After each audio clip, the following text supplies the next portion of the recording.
Now, a lot has happened in Nepal over the weekend. The controversial map bill has been fast-tracked. New Delhi has offered to solve the dispute through dialogue.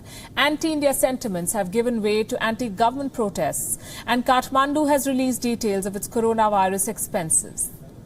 Now, let's decode these developments one at a time, starting with the anti-government protests. They're on the rise. The Nepal government is under fire for not doing enough to contain the outbreak. It has been accused of misusing relief money, and it is responding with force against protesters. The images on your screen tell you the story. Dozens of demonstrators detained in Kathmandu. Among those held were several foreign citizens. Nepal says that foreign powers are apparently trying to interfere in its internal matters.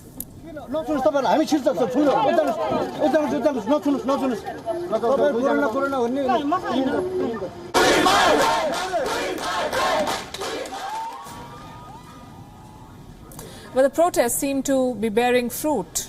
The Nepal government was forced to make public the details of its coronavirus expenses. According to the details, the federal and provincial governments have apparently spent 8 billion rupees in dealing with the pandemic. Will this revelation put an end to the protests? We'll have to wait and see. But there's map politics that's playing out as well. Nepal wants to update its map to include the disputed territories of Kalapani, Lipu Lake and Limpi Adura. On Saturday, the lower house of parliament in Nepal unanimously voted in favour of altering the map. 258 out of the 275 lawmakers in this house are said to have voted in favour of the Constitution Amendment Bill. On Sunday, the bill reached the upper house. A proposal to discuss the amendment bill for approval was unanimously endorsed. The discussion is expected to go on for 72 hours and we'll only know the final outcome by Thursday. In the meantime, let's tell you what Delhi has been up to. The Defence Minister of India struck a conciliatory tone today. Rajnath Singh has categorically stated that any misunderstanding with Nepal will be sorted through dialogue and dialogue alone. He used a famous adage to describe India's ties with Nepal. He called the bilateral relationship a roti-beti ka rishta. In simpler words, it's like a relationship between two families. Listen to this. Bharat और नेपाल के बीच का जो रिश्ता है यह कोई सामान्य रिश्ता नहीं है. भारत और नेपाल के बीच का रिश्ता तो मेरे बहनों भाइयों यह रोटी और बेटी का हमारा यह रिश्ता है.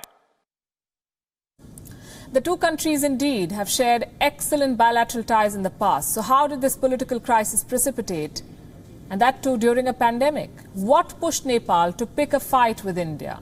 Let's look at the timeline of events to understand. It all started on the 8th of May, or was precipitated post the 8th of May. The Indian Defence Minister virtually inaugurated a new 80-kilometre long road in the Himalayas. This road was built along the India-China border at the Lipu Lake Pass. 3 days later, on the 11th of May, Kathmandu protested. It said that the road crosses territory it claims. It accused India of changing the status quo. It summoned the Indian ambassador to Kathmandu. Nepal's actions were followed by some remarks by the Indian Army Chief on the 15th of May. Without taking any names, the Army Chief said that Nepal was doing what it was doing at someone else's behest. A subtle but clear reference to the growing influence of China in Kathmandu. What followed was an endless war of words. The Prime Minister of Nepal unleashed a torrent of invective against India. He took jibes at the Indian motto of Satyamev Jayate, truth prevails. Prime Minister KP Sharma Oli said that India was not living up to this motto. It's been less than a month, and now his government is on the verge of passing a constitutional amendment to alter its official map.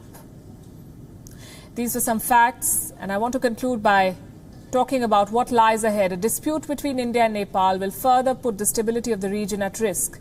New Delhi and Kathmandu need to think out of the box and find a practical solution preferably without China breathing down Nepal's neck.